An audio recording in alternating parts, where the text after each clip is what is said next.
What if I told you that before Zeus ever wielded a thunderbolt, before Olympus was even a thought in the cosmic mind, there was an entirely different dynasty ruling the universe? A family of giants so powerful that mountains were their playthings and the very fabric of reality bent to their will. Here's a fact that will blow your mind. According to ancient Greek cosmological texts, the Titans didn't just exist for a brief moment in history. They ruled an entire age of creation, an epoch so vast and so ancient that mortal minds can barely grasp its scale. If that just made you think, wait, so the gods had predecessors, then you're already starting to understand how deep this mythology goes. Because what's coming next isn't just a story about divine succession. It's a story about how fear corrupts, how ambition corrupts, and how the very act of trying to prevent your own downfall becomes the mechanism that ensures it.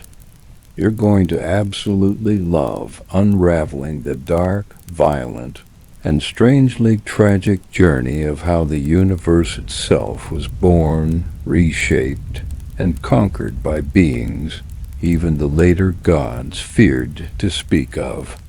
Hey friends, tonight we're walking right into the heart of cosmic creation itself, the rise and fall of the Titans, the first great dynasty of divine power, and the prophecy that would doom them all.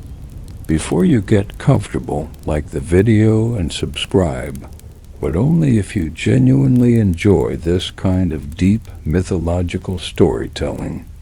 And tell me in the comments where you're watching from and what time it is there. It's always fascinating to see who's joining us from around the world. Now dim the lights, maybe turn on a fan for that soft background hum, and let's ease into tonight's journey together. Because what we're about to explore isn't taught in most mythology classes. It's older, darker, and far more foundational to understanding how the ancient Greeks saw the universe. So let's begin at the very beginning, before even the Titans existed, before there was a world to rule or gods to challenge. Creation from chaos, Gaia, Uranus, Tartarus. Alright, here's where it gets interesting. In the beginning, there was absolutely nothing. And I don't mean anything in the poetic sense. I mean the void before void, the silence before silence existed as a concept. The ancient Greek philosophers called this state chaos, but understood something crucial. Chaos was not disorder. Chaos was not a cosmic explosion waiting to happen. Chaos was pure, undifferentiated potential, a yawning emptiness that had no shape, no form, and no direction. It simply existed in a state of infinite possibility, waiting for something to disturb it. Then, from reasons that even the ancient texts leave mysterious, the first stirrings began. According to Hesiod's Theogony, the most authoritative account of cosmic origins in ancient Greece, three fundamental entities emerged from chaos almost simultaneously, as if the universe itself had decided it was time to create structure. The first was Gaia, and here we need to be absolutely clear about what she represented. Gaia wasn't just dirt or soil or the ground beneath your feet. She was the principle of solidity itself, the cosmic foundation that would hold all future creation in place. She was consciousness without form, potential given direction. When the ancient Greeks spoke of Gaia, they were speaking of the earth as a living entity, aware and nurturing and eternally pregnant with creation. Contemporary sources from ancient philosophical texts suggest that early Greek thinkers understood Gaia not merely as a location, but as an active principle, the force that makes existence possible by providing it somewhere to stand. The second entity was Tartarus, and this is where things get properly dark. Tartarus wasn't simply the underworld in the way that later mythology would define it. Tartarus was the abyss, the cosmic pit, the space beneath all other spaces.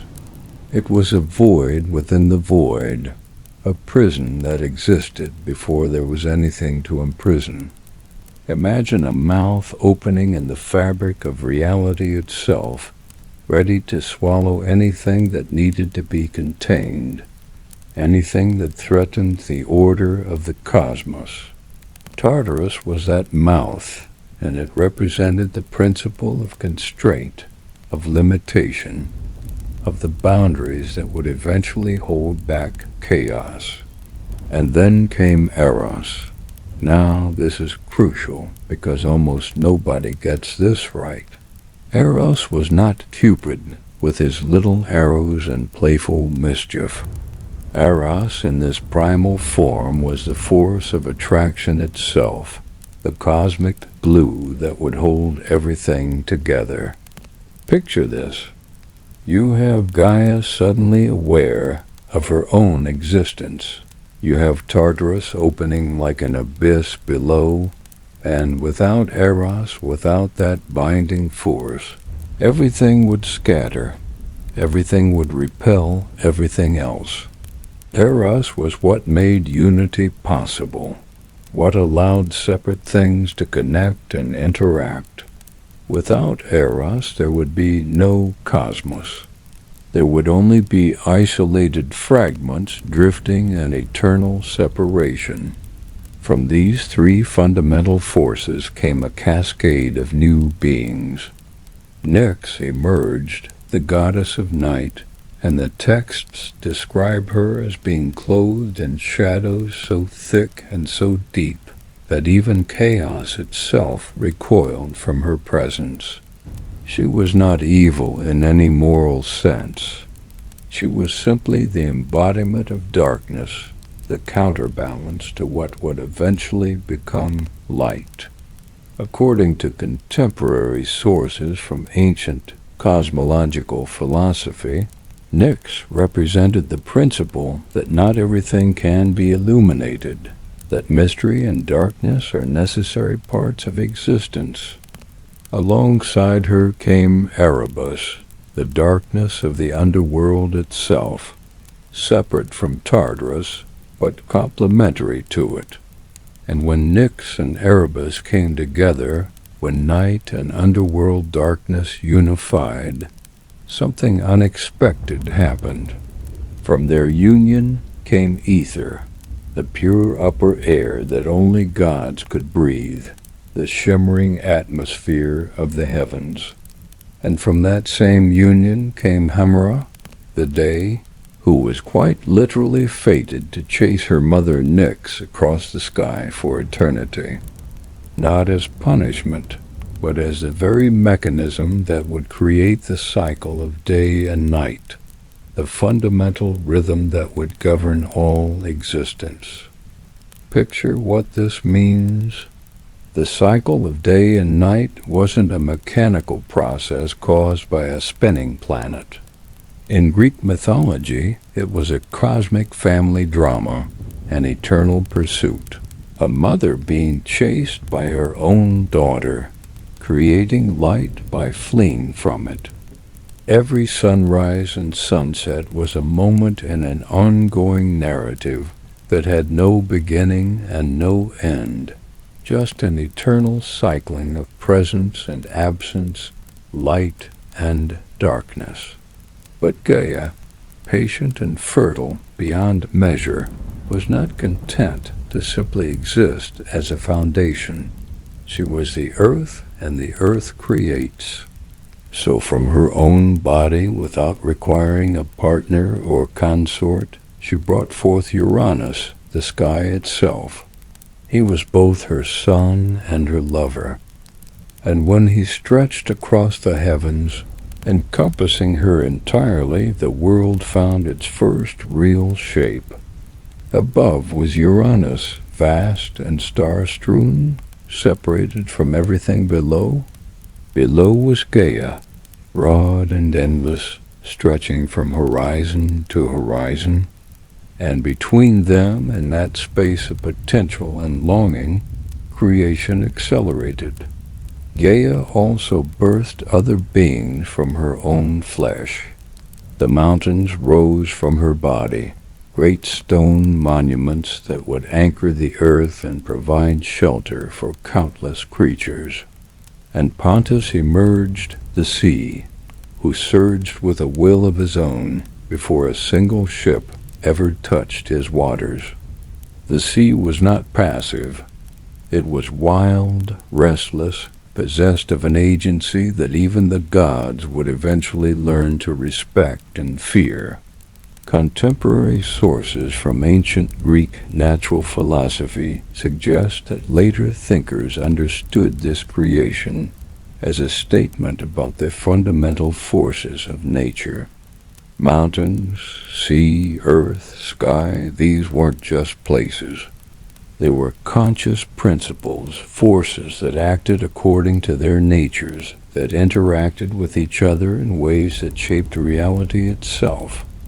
Now here's what makes this creation account so psychologically sophisticated for its time.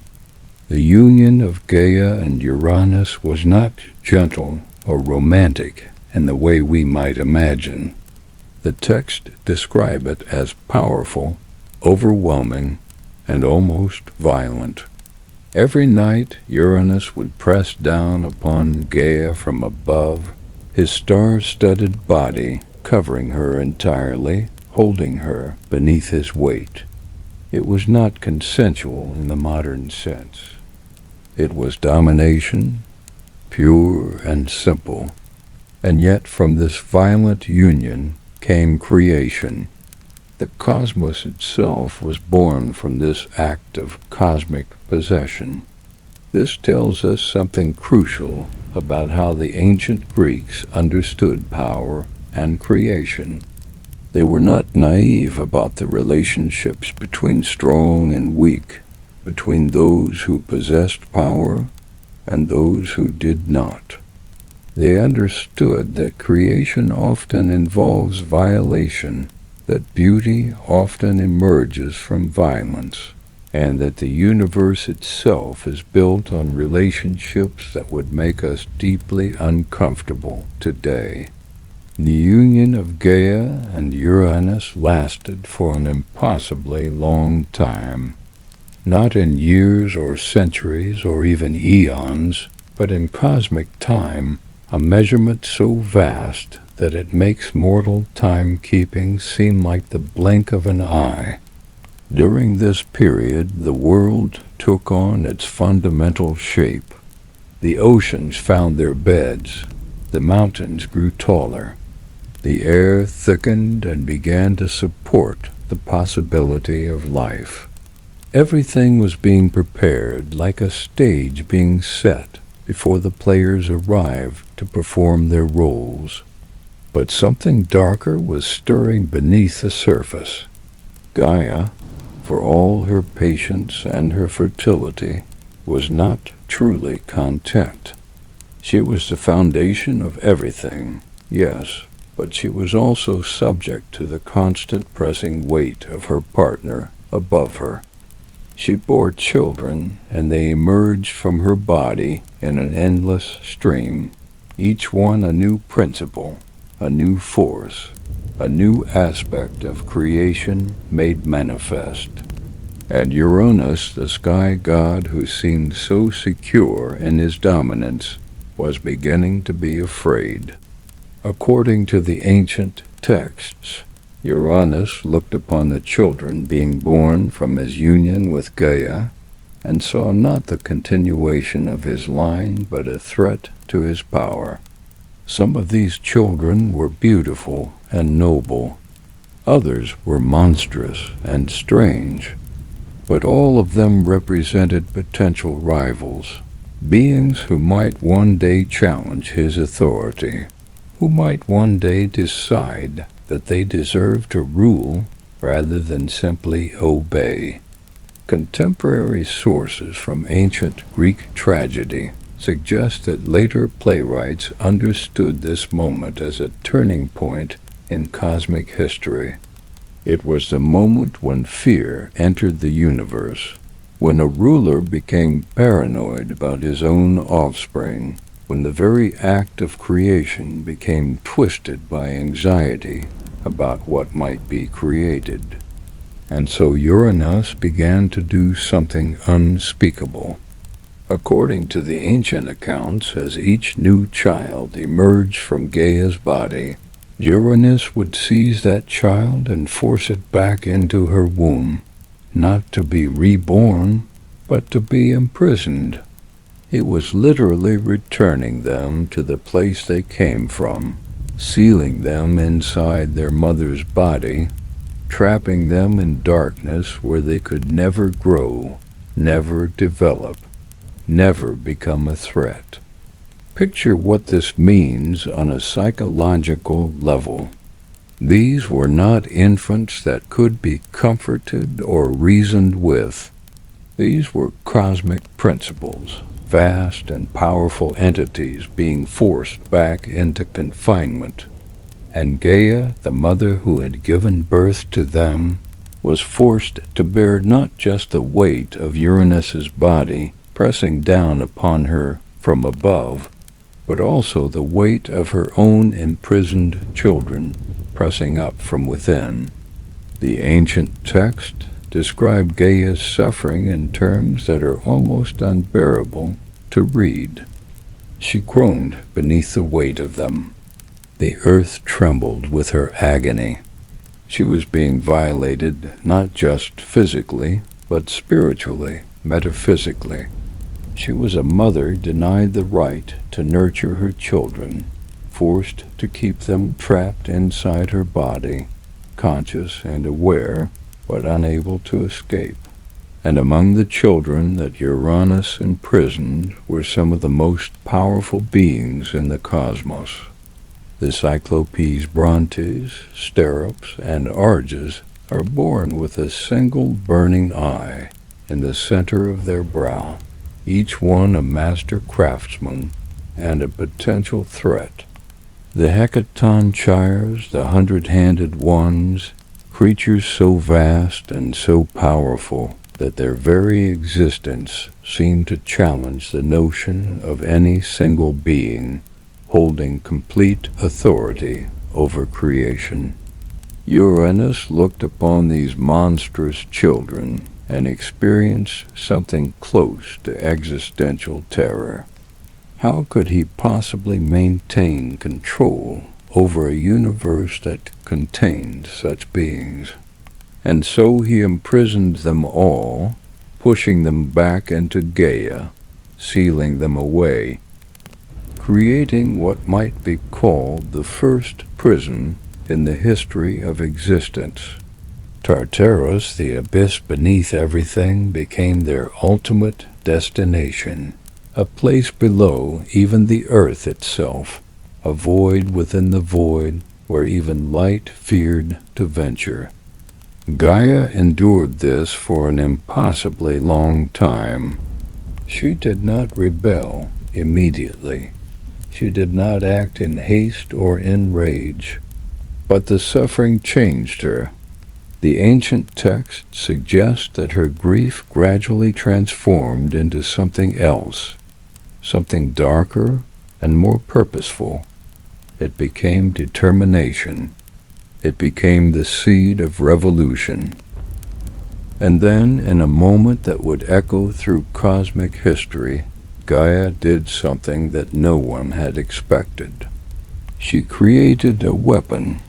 From her own flesh, she fashioned a blade, not of bronze or iron, but of unyielding flint, jagged as truth and sharp as vengeance. The sickle that she created was not just a tool. It was a statement. It was a refusal.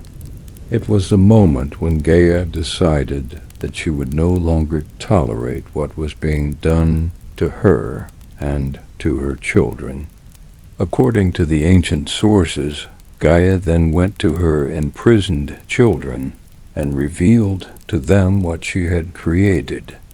She showed them the weapon and asked them directly, "Who among you dares to help me?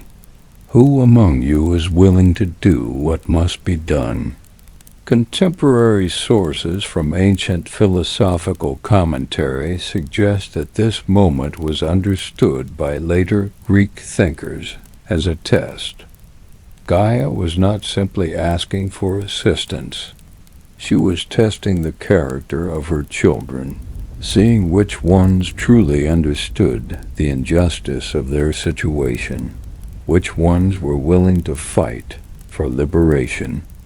One by one, the imprisoned Titans heard her call, and one by one, they were terrified. Some were afraid of Uranus's power. Others were afraid of the consequences of what Gaia was proposing. To overthrow your own father, to commit patricide on a cosmic scale, this was not a light decision. This was not something that could be undone or apologized for. This was the ultimate transgression. But there was one different Titan. There was one who saw clearly, who understood what needed to be done, who was willing to commit the unthinkable act. That Titan was Cronus, the youngest of the male Titans, the one who had been watching and waiting while his brothers acted. Cronus understood something fundamental about power. Sometimes the one who acts is not the strongest, but the one who is most willing to do what others will not. And so Cronus took the sickle from his mother's hands. He took it with full knowledge of what he was about to do. He took it with the understanding that this act would define him forever, would mark him as a patricide, as a transgressor, as someone who had violated the most fundamental law of the cosmos. But he took it anyway. Gaia had set the trap. She had waited for Uranus to descend as he always did, as he had done countless times before, as he would do numerous times in the future, or so he thought. But this time would be different. This time, waiting in the shadows, holding the sickle that his mother had created, was Cronus, the youngest Titan, the cleverest Titan, the one who would change everything. And as Uranus descended from the heavens to press himself upon Gaia one more time, as he settled into the rhythm of domination that he believed was eternal and unchangeable, Cronus made his move.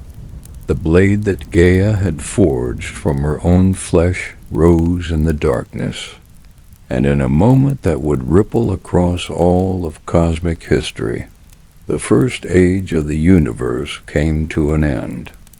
Birth of the Titans. Now let's talk about what happened immediately after Uranus's fall, because this is where the story gets complicated in ways that most people don't expect. The Titans had been imprisoned by their father, yes, but they had also been trapped in a kind of stasis, a state of suspended animation, where they existed but did not truly live. When Uranus released his grip on the cosmos, when the old order collapsed, these imprisoned Titans were freed.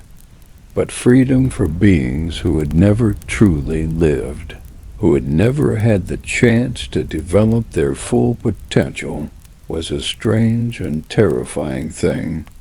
The ancient text described the liberation of the imprisoned Titans with a kind of wonder mixed with horror. These were beings of immense cosmic significance, the Cyclopes with their single burning eyes, capable of forging divine artifacts. The Hecatonchires with their 100 hands, creatures so powerful that the very earth shook beneath their feet. They emerged from their imprisonment into a cosmos that was suddenly without a king, without clear authority, in need of a new order. But before we talk about what the Titans did with their freedom, we need to understand what the Titans actually were before they were imprisoned, because to really grasp the significance of their rise, you have to understand what made them different from all the beings that would come after them. According to the ancient cosmological texts that have survived from classical antiquity, the Titans were not gods in the way that we typically think of gods. They were not humanoid beings who occasionally interacted with the world of mortals. They were vast elemental forces, principles of nature given consciousness and will. Each one embodied a fundamental aspect of creation, and together they represented the totality of the cosmos as the ancient Greeks understood it.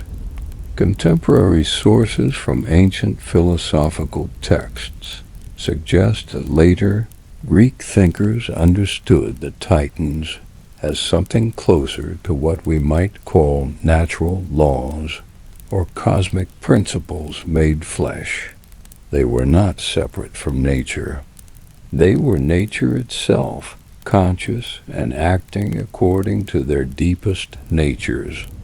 Let me introduce them to you, because understanding who they were is crucial to understanding what they would eventually become.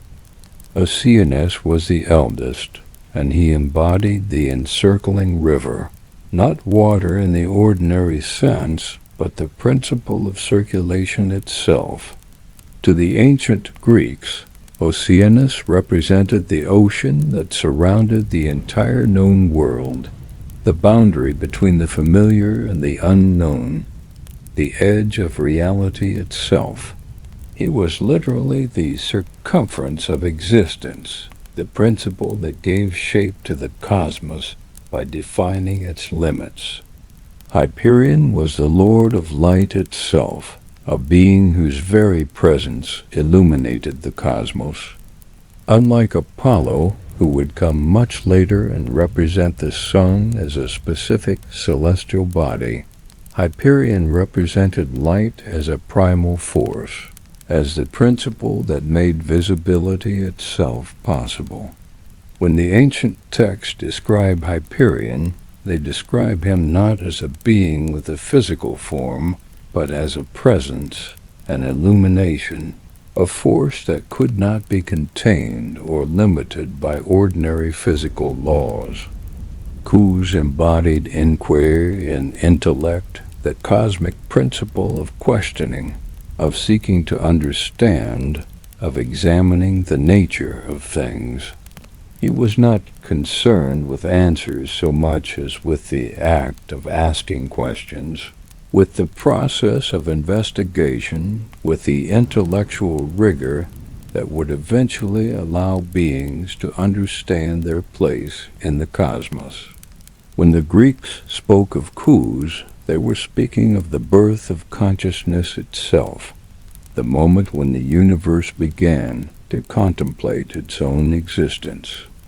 Cronus, the constellation bearer, represented organization and pattern.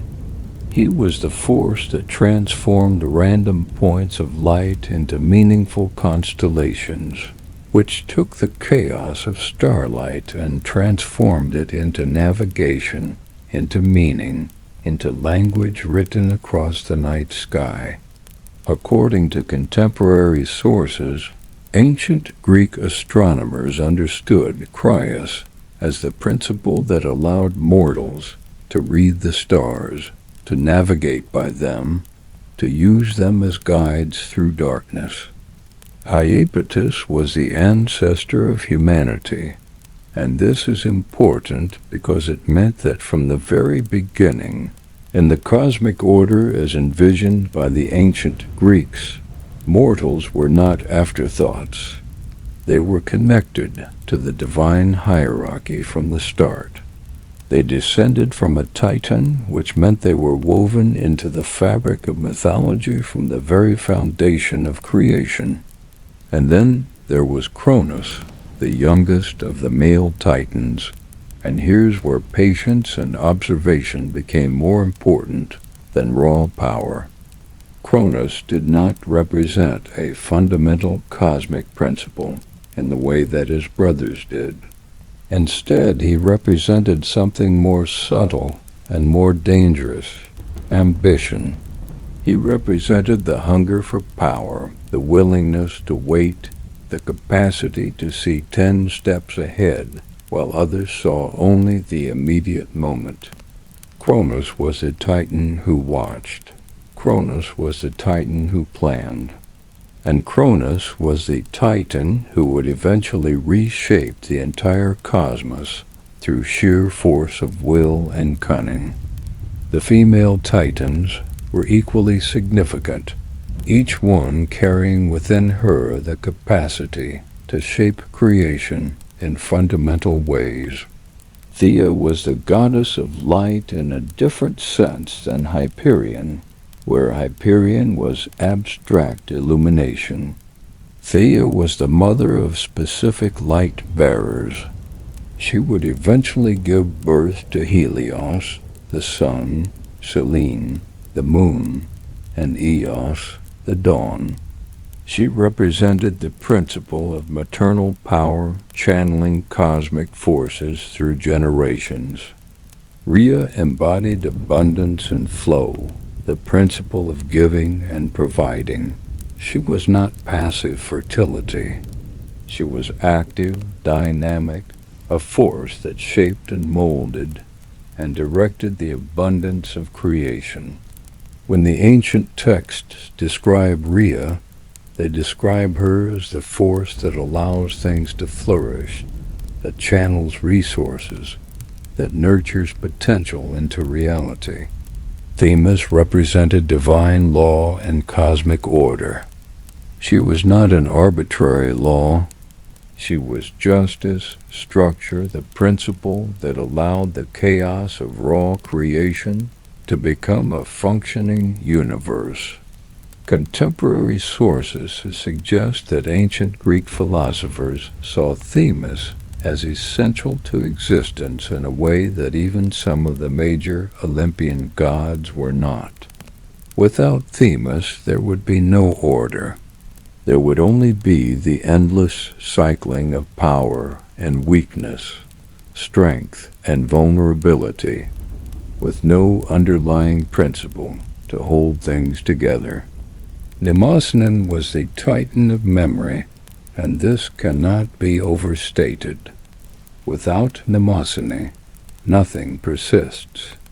Each moment would dissolve into the next with no continuity, no history, and no sense of consequence. Memory is what allows time to mean something, what transforms a series of disconnected moments into a narrative, into a history, into a story that matters. Mnemosyne was the principle that allowed the cosmos to have meaning through continuity. Phoebe represented prophecy and divine wisdom, the ability to see beyond the veil of the present moment into the currents of fate itself. She was connected to prophecy in ways that were separate from the later god Apollo. Hers was a more primal, more ancient form of foresight, the kind that emerges not from careful observation, but from deep understanding of how the cosmos actually works. And Tethys, the nourishing sea, represented the waters of life rather than the waters of boundaries. Where Oceanus was the circumference, Tethys was the interior, the source of sustenance. The principle of nourishment that allowed all life to flourish. According to ancient philosophical texts, Tethys represented the principle that life itself depends on the fundamental medium in which creation could occur. Together, these 12 titans represented a complete cosmic order. They were not anarchic or chaotic. They embodied law, order, structure, knowledge, memory, and prophecy. But they were also, by their very nature, a challenge to any single being's authority. These were not subordinate creatures who would accept dominance. These were cosmic principles in their own right, forces that demanded recognition and respect. The ancient text described the early reign of the Titans as a period of organization and structure. Under their collective governance, the cosmos took on deeper shape. The seasons emerged as Rhea and Rhea worked together to channel the resources of creation. Time itself became meaningful as Mnemosyne wove the threads of continuity. The stars were organized into patterns by Cronus. The laws of the cosmos were established by Themis. But something else was happening too, something that would eventually become crucial to the next phase of cosmic history. Among the Titans, a subtle power shift was beginning to occur.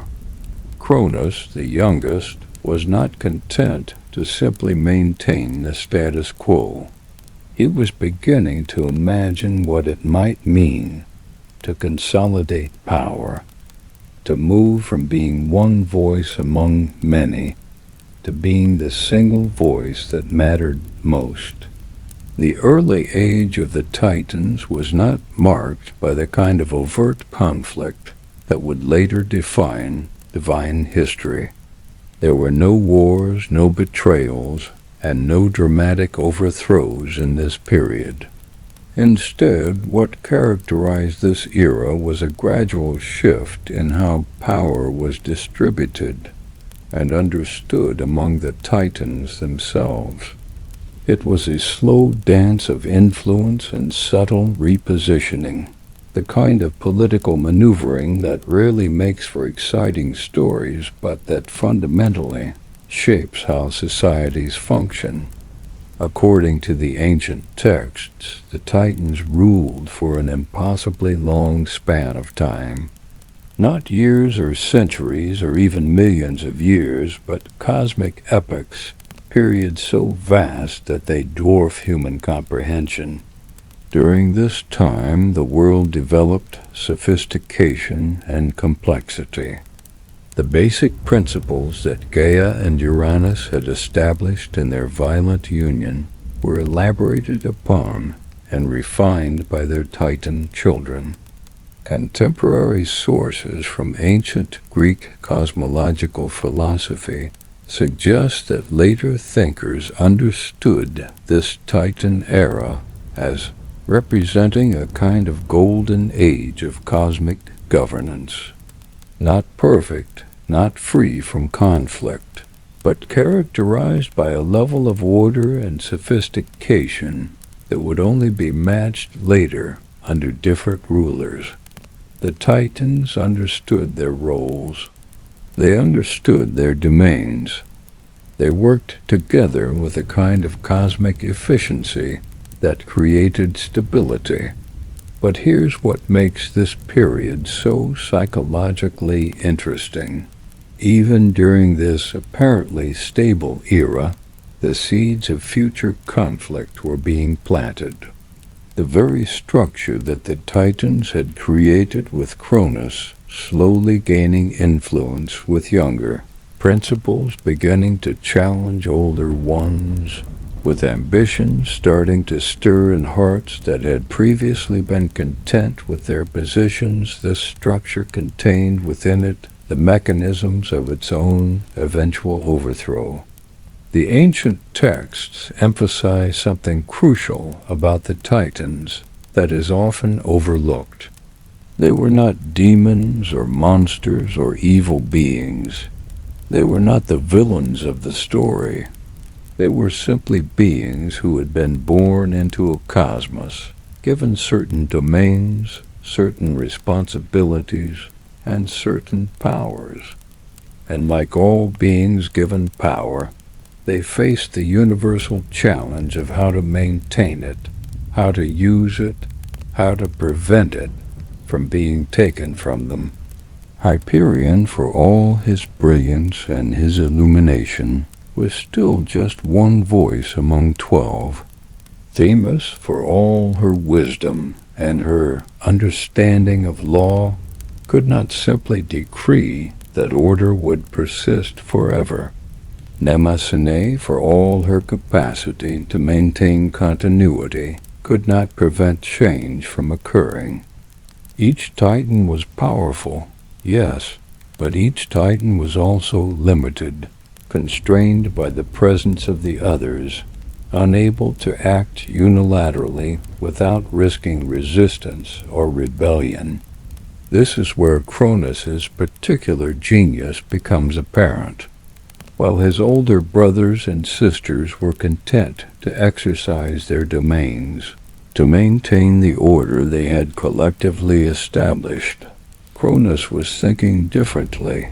He was watching. He was observing. He was beginning to understand that power did not have to be shared equally among 12. Power could be concentrated.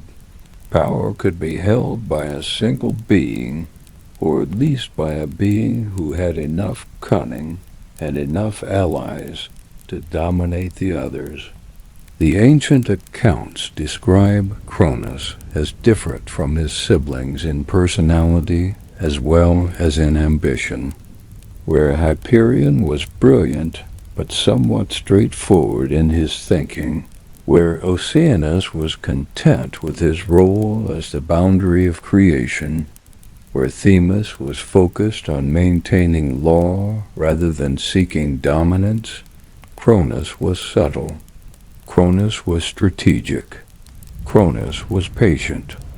Contemporary sources from ancient Greek drama suggest that playwrights who came later understood Cronus as representing a particular kind of danger, not the crude threat of direct violence, but the sophisticated threat of calculated ambition. He was the kind of ruler who would carefully build alliances, who would understand which Titans were content and which were ambitious, who would know which beings could be won over and which would need to be excluded or controlled. The texts also emphasize that Cronus did not act alone in consolidating his power. He worked with certain of his siblings while subtly marginalizing others. He built relationships with the younger Titans while maintaining respectful distance from the older ones. He was, in essence, playing a long game, understanding that confrontation would be counterproductive, that instead he should work gradually to shift the balance of power in his favor. But there was another factor that would eventually become crucial. Cronus was beginning to understand something about prophecy, about fate, about the fundamental structure of the cosmos itself. According to the ancient texts, somewhere in his rise to dominance, Cronus became aware of a truth that had been whispered through the cosmic order from the very beginning, a truth that Gaia herself seemed to know, a truth that even Uranus had learned too late. That truth was simple and terrible. No ruler lasts forever. What rises must eventually fall. What dominates will eventually be dominated. The cosmos was structured in such a way that power could never be permanent, that succession was inevitable, that the The very act of seizing authority was also the act of ensuring that your authority would eventually be seized from you. But Cronus did not see this as a reason to stop his ambitions. Instead, he saw it as a reason to act more carefully, more deliberately, more completely. If his rule was temporary, then he would make sure it was at least substantial. If he was destined to eventually be overthrown, then he would at least be the one doing the overthrowing first. He would follow the pattern that Gaia and the cosmic order seemed to have established. You rose to power by defeating your predecessor, and you lived in fear of the being who would eventually defeat you. The ancient accounts describe this period of Cronus' rise as relatively bloodless compared to what would come later. There were no dramatic confrontations. There were no betrayals that shook the foundations of creation. Instead, there was a slow, methodical consolidation of power. Alliances were formed, loyalties were secured. The other Titans gradually came to understand that Cronus was the one among them who would speak for all, who would make the final decisions, who would serve as the ultimate arbiter when conflicts arose. By the time Cronus had fully consolidated his authority, by the time he had positioned himself as the effective leader of the Titans, the transition had been so smooth, so gradual, that it was almost invisible. The texts describe it not as a coup or a takeover, but as a natural evolution. Cronus had simply demonstrated the greatest capability for leadership, the greatest willingness to make difficult decisions, the greatest clarity about what the cosmic order required. But something else was happening too, something that the ancient texts emphasize with particular weight. As Cronus consolidated his power, as he moved from being one Titan among many to being the undisputed leader of the Titan age, he was already beginning to change. Power was already beginning to corrupt him. He was already beginning to fear what he had feared from the beginning, that someone would do to him what he had watched Gaia and the younger Titans do to Uranus, that someone would eventually rise and take what he had taken. And that fear, that paranoia, that terrible knowledge of what he had already proven possible, this would eventually lead Cronus to make choices that would doom his entire dynasty. This would lead him down a path that no amount of power or cunning could save him from. This would set in motion the very events that he was so desperate to prevent. But that is a story for when we talk about prophecy about the terrible. Knowledge of the future that haunts all those who sit on thrones, about the way that fear corrupts and paranoia breeds the very outcomes it seeks to prevent. For now, understand this. The Titans had their moment. They ruled for an age. They established order and law and structure. But they were not destined to rule forever. And the being who would eventually take their power was already being born, already being prepared, and waiting in the darkness for his moment to act. Cronus overthrows Uranus. All right, here's where the story transforms from political maneuvering into cosmic violence. Because no matter how clever Cronus was, no matter how patiently he had positioned himself, no matter how completely he had consolidated power among the Titans, there was still one being who stood above them all. There was still one force that had to be dealt with.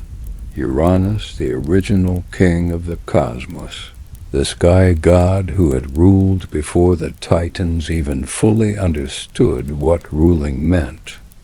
Now you might think that Uranus would have simply faded away after his defeat at Cronus's hands, that he would have accepted his new position in the cosmic hierarchy with grace and resignation. But that's not how power works, and the ancient texts are very clear about this. Uranus had not disappeared. He had not surrendered his authority voluntarily. He had been forced back, sealed away, imprisoned in a state of diminished existence, watching from the edges as the beings he had feared so much began to take control of the cosmos he had once completely dominated. And Uranus was not content with this arrangement. According to the ancient accounts, he continued to exert influence wherever he could. He whispered to certain Titans, encouraging them to resist Cronus's consolidation of power. He spread doubts about whether a single Titan should hold dominance over all the others. He worked to create division and conflict, trying to destabilize the order that Cronus was so carefully constructing. Contemporary sources from ancient Greek political philosophy suggest that later thinkers understood this period as representing a fundamental truth about power. Those who have lost it rarely accept their loss gracefully.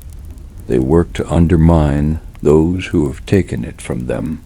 They create the conditions for rebellion.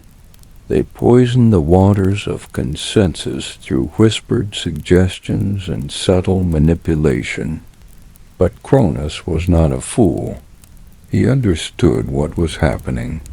He understood that as long as Uranus remained in the cosmos, as long as the old king could speak and influence and maneuver, there would always be a faction that looked back to the old days and wished for the old order to be restored. And he understood something else, too, that as long as Uranus remained alive and conscious and aware, there was a symbolic challenge to Cronus's authority. As long as the previous ruler existed, Cronus's position would never be completely secure. So Cronus did what the ancient text described with a kind of grim inevitability. He made a decision that would echo through cosmic history. He decided that Uranus had to go. Not just be diminished or controlled or manipulated, but actually removed from the cosmos entirely. And the only way to do that was through an act so transgressive, so violent, so absolutely final that it would reshape the very nature of what it meant to rule. According to the ancient accounts, Cronus called his siblings together. He did not do this with fanfare or public announcement. He did this quietly, carefully, making sure that only those Titans he could trust were involved in what he was about to propose. And when he had gathered them in a place hidden from Uranus's knowledge, he told them what he intended to do. The ancient text described the reactions of the Titans with remarkable psychological nuance. Some were horrified. Some were excited at the prospect of removing the old king once and for all.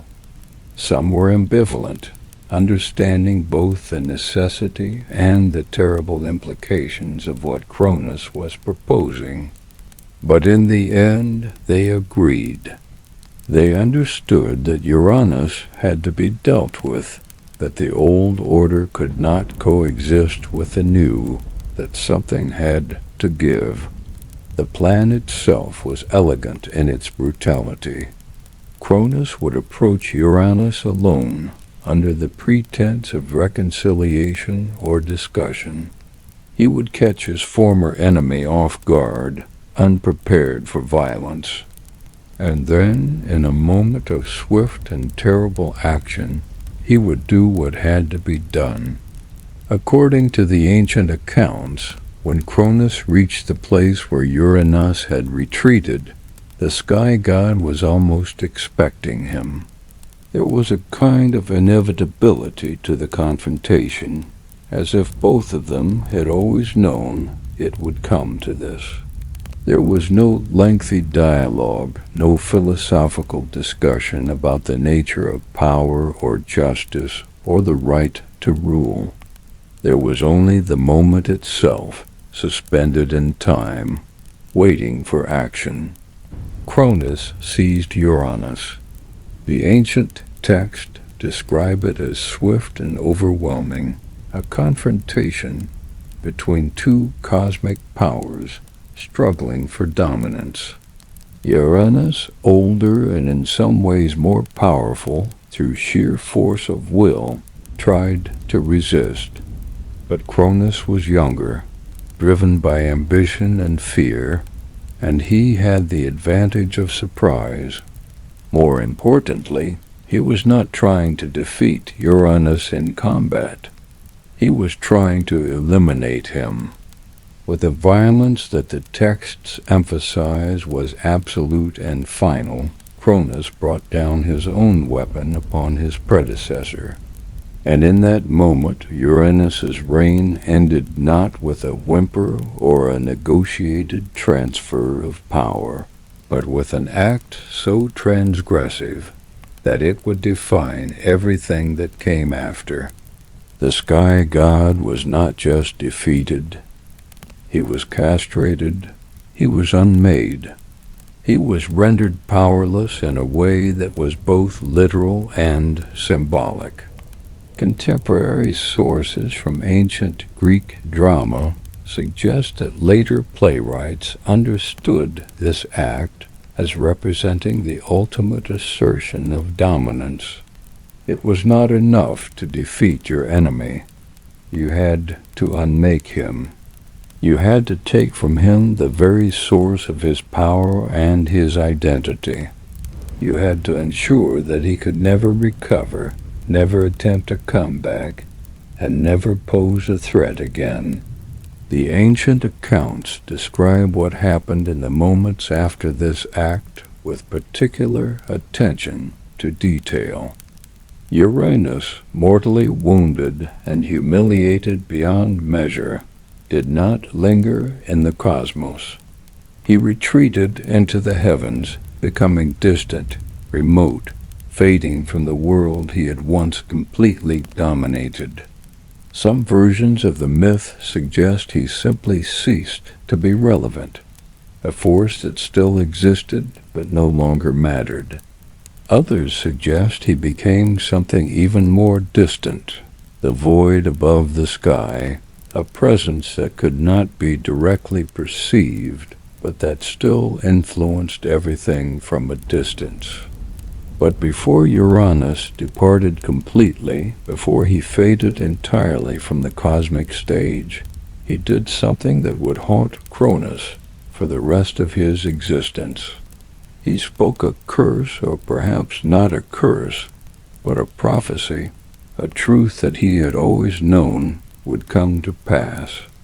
According to the ancient text, his voice carried across the cosmos one final time, and what it said was this: "Just as I was overthrown by my son, so too shall you be overthrown by your own." The words hung in the air like a bell that had been struck and would echo forever. They were not a threat. They were a statement of cosmic law. They were the articulation of a pattern that had been established from the very beginning. Power rises and falls. Rulers are overthrown by those they fear most, and the methods you use to seize authority are the methods that will eventually be used against you. Cronus heard these words, and according to the ancient accounts, he felt something shift inside him. The joy of victory, the exhilaration of having finally seized complete power, was suddenly tempered by an understanding that his rule, for all its power and all its glory, was temporary. He had won the cosmos, yes, but he had not won eternity. He had defeated his enemy, but he had not defeated fate. And in that moment, as Uranus faded from the world and Cronus stood alone in his newly won authority, the seeds of his eventual downfall were already planted. The wheel had turned once, and now it would turn again, inevitably, inexorably, carrying with it all the violence and all the fear and all the terrible knowledge of what was coming. The age of Uranus had ended. The age of Cronus was just beginning. And already in the cosmic order itself, forces were stirring that would eventually lead to Cronus's own overthrow. What happened immediately after Uranus's fall is crucial to understanding how Cronus's reign would eventually develop, because in those first moments of absolute power, Cronus had to make fundamental decisions about what kind of ruler he would be. Would he repeat the patterns of Uranus? Would he rule through fear and paranoia and violent suppression? Or would he attempt something different, something that might break the cycle that seemed to be encoded in the very fabric of creation? According to the ancient texts, Cronus's first acts as the undisputed ruler of the cosmos seemed to suggest that he might choose a different path. He did not immediately begin a reign of terror. He did not consolidate his power through violence and intimidation. Instead, he worked to establish legitimacy among the Titans and among all the beings of the cosmos who had watched his rise to power. Cronus rewarded those who had supported him, or at least acquiesced to his rise. He confirmed the domains of the Titans who had stood with him. He worked to build consensus, to create the appearance that his rule was not the result of naked ambition, but the natural evolution of cosmic governance. He positioned himself not as a tyrant who had seized power, but as a leader who had recognized that unity and clear authority were necessary for the cosmos to function properly. Contemporary sources from ancient philosophical texts suggest that later Greek thinkers understood this period as representing a kind of golden age. And indeed, the ancient accounts describe Cronus's early reign as characterized by order, stability, and a kind of justice that had been absent during Uranus's rule. Where Uranus had ruled through fear and paranoia, Cronus seemed to rule through wisdom and careful governance. The texts describe a period of relative peace and prosperity. The cosmic order functioned smoothly. The Titans worked together under Cronus's leadership with a kind of synchronicity that suggested his rule was legitimate and appropriate. Even those Titans who might have harbored ambitions of their own seemed content with their positions, seeming to recognize that Cronus's leadership served the greater good of the cosmos. But here's where the story gets psychologically complex in ways that the ancient writers were keenly aware of.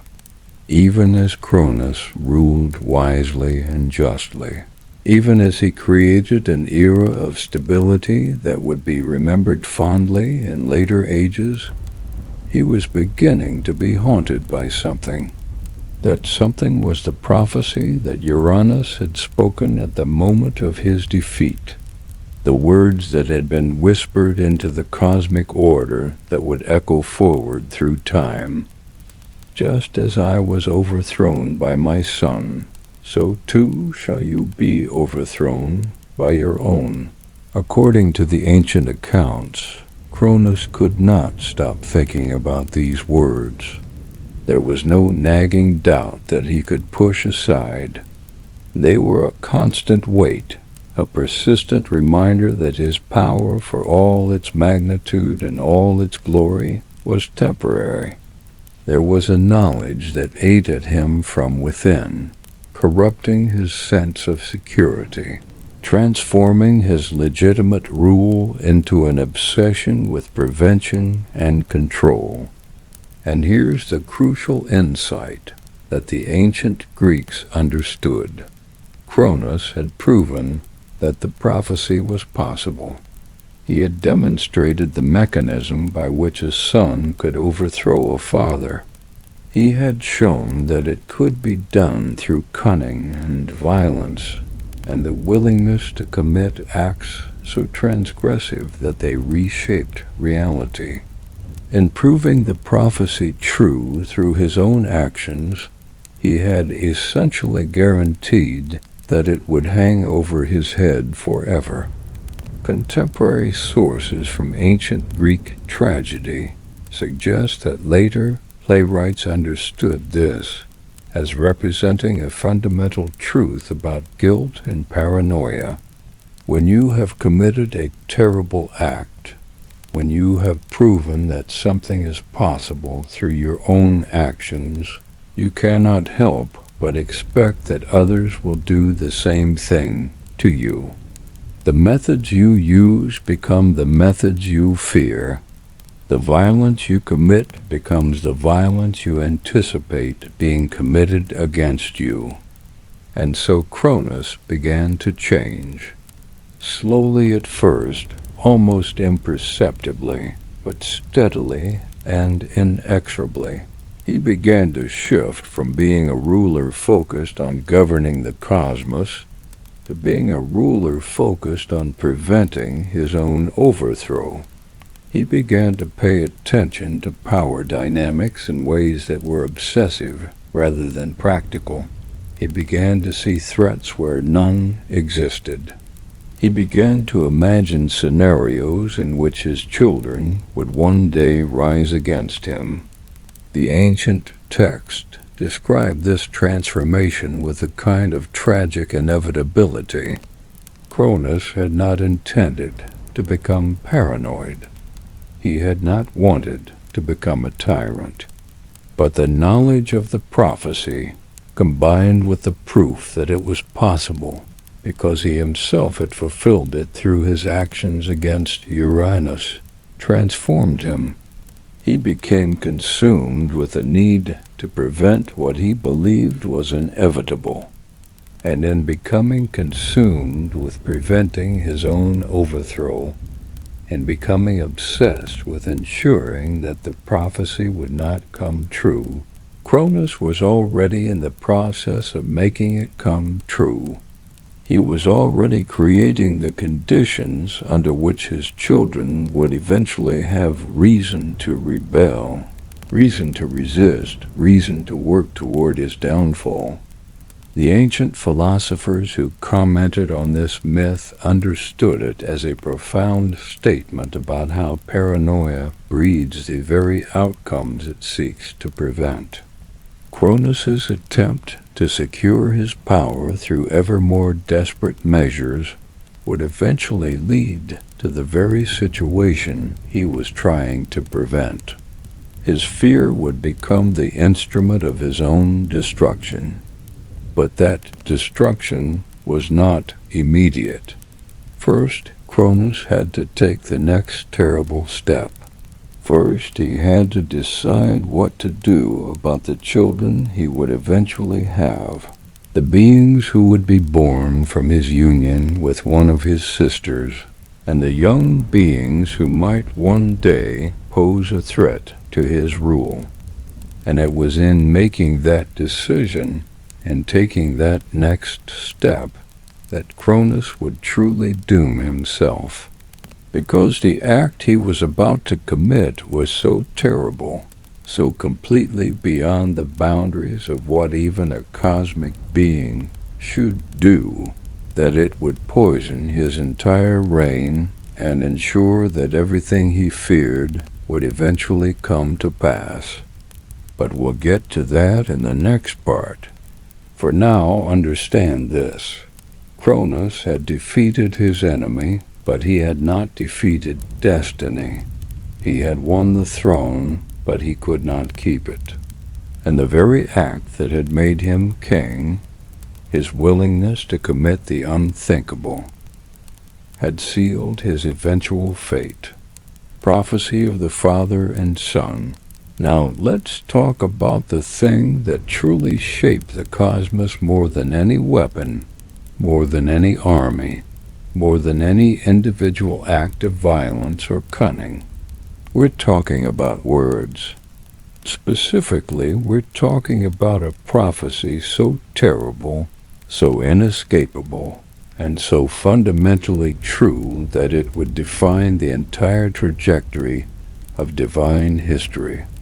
And here's what makes it genuinely terrifying. Both Uranus and Cronus heard it.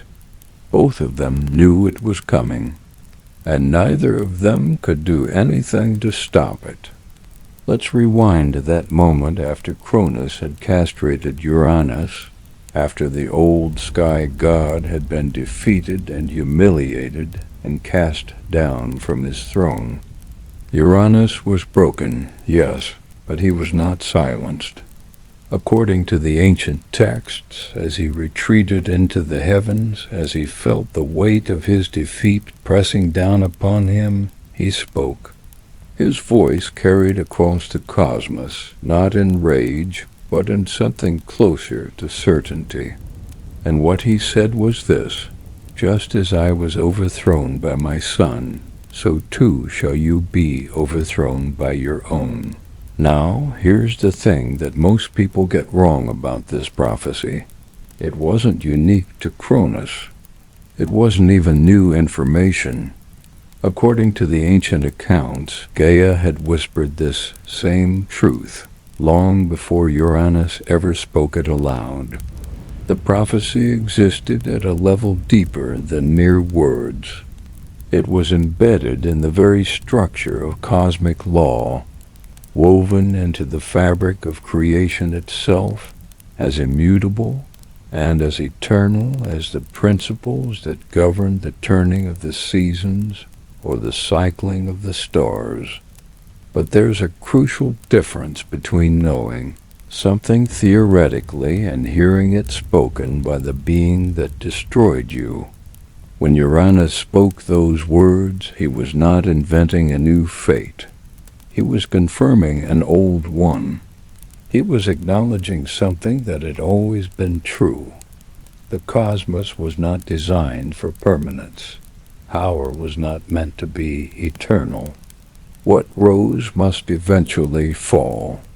Contemporary sources from ancient Greek philosophy suggest that later thinkers understood prophecy very differently than we might today. A prophecy was not just a prediction of future events. It was a statement of cosmic law, an articulation of how the universe actually worked, independent of anyone's wishes or desires. You could not escape a prophecy any more than you could escape gravity. You could not negotiate with it or reason your way out of it. You could only experience it, live through it, and eventually be destroyed by it. Cronus heard these words, and they settled into his being like a sickness that had no cure.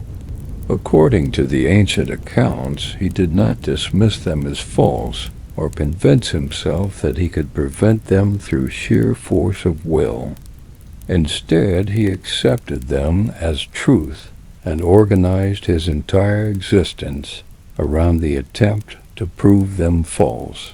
which, of course, is exactly how you ensure that they come true. This is one of the great psychological insights of Greek mythology, one that reveals an understanding of human nature that rivals the most sophisticated modern psychology. The very act of trying to prevent a prophecy often becomes the mechanism through which it is fulfilled. Cronus's attempt to prevent his sons from overthrowing him through methods that we'll discuss in the next section was the exact thing that would eventually lead to his overthrow. If he had simply allowed his children to exist, to grow up, to take their places in the cosmic order, perhaps they never would have had reason to rebel. But we'll never know, because Cronus chose paranoia instead, and paranoia created the very rebellion he was trying to prevent. This is important to understand. The prophecy was not just predicting the future. The prophecy was showing the mechanism by which the future would arrive. It was demonstrating that certain choices lead to certain outcomes, that paranoia leads to rebellion, that attempts to control the uncontrollable lead to loss of control. Contemporary sources from ancient philosophical texts, particularly from thinkers like Aristotle and later Stoic philosophers, suggest that the Greeks eventually understood this prophecy as a statement about acceptance and surrender. You cannot prevent your own fall. You cannot stop the wheel of fortune from turning, but you can choose how you respond to that inevitability. You can choose whether to spend your entire reign in paranoia and fear, or whether to accept that your time is temporary and try to make the best of it while you have it. Cronus did not make that choice. He chose paranoia. And as a result, when his fall came, it came not with dignity or acceptance, but with shock and violation. His own children, whom he didn't even know existed, would eventually force him to vomit up the children he had consumed. His own act, the act that had made him king, would be reversed through a kind of cosmic irony that only the ancient Greeks could have conceived. But here's what makes the prophecy truly profound. It was not just about Cronus. It was about Zeus as well. Because once Zeus succeeded in overthrowing his father, once he took the throne of the cosmos for himself, he would hear the same prophecy. He would be told that one of his own children would eventually overthrow him, and he would face the same choice that Cronus faced. Would he respond with paranoia and fear, or would he respond with acceptance and wisdom? The ancient texts suggest that Zeus eventually chose differently from Cronus. He did not consume his children. He did not attempt to prevent the prophecy through violence and paranoia, but he was not immune to the prophecy's effects either. He still feared it. He still felt its weight.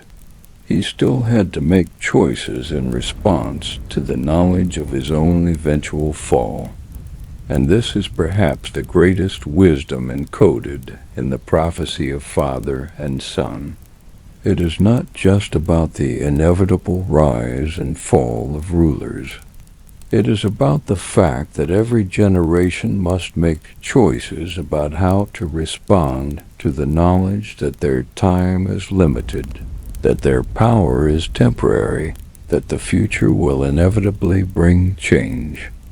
The prophecy teaches that you cannot escape this reality through paranoia or control. You can only navigate it through wisdom, through acceptance, through the recognition that your role in the cosmos is temporary, and that the best you can do is to fulfill that role with as much integrity and justice as possible. Cronus did not learn this lesson. He learned it only when it was too late, when he was already vomiting up the children he had consumed, when he was already facing the army of his son and his released siblings. But perhaps that was the point. Perhaps the prophecy was designed not to be prevented, but to teach lessons through its inevitable fulfillment. The ancient Greeks believed in learning through suffering, through experience, through the hard encounters with reality that force you to change your understanding. The prophecy of father and son was one of their greatest teaching tools, because it showed that even cosmic kings cannot escape the fundamental laws of the universe, which even divine beings must submit to the turning of the wheel, that even immortal rulers must eventually face the fact that their reign will end. Cronus swallowing his children, all right. So now we come to one of the most disturbing and genuinely horrifying moments in all of Greek mythology. This is not a heroic battle or a clever trick. This is raw, primal horror, the kind of thing that makes you understand why the ancient Greeks told these stories in the first place. Because this is what unchecked fear, unchecked paranoia, unchecked power looks like when it collides with the most fundamental human relationship. Parenthood. Rhea became pregnant. According to the ancient texts, her pregnancy was met with anticipation and joy by the other Titans, by the cosmic order itself. A new generation was coming. The line of succession was being established. Everything seemed to be proceeding according to the natural order of things.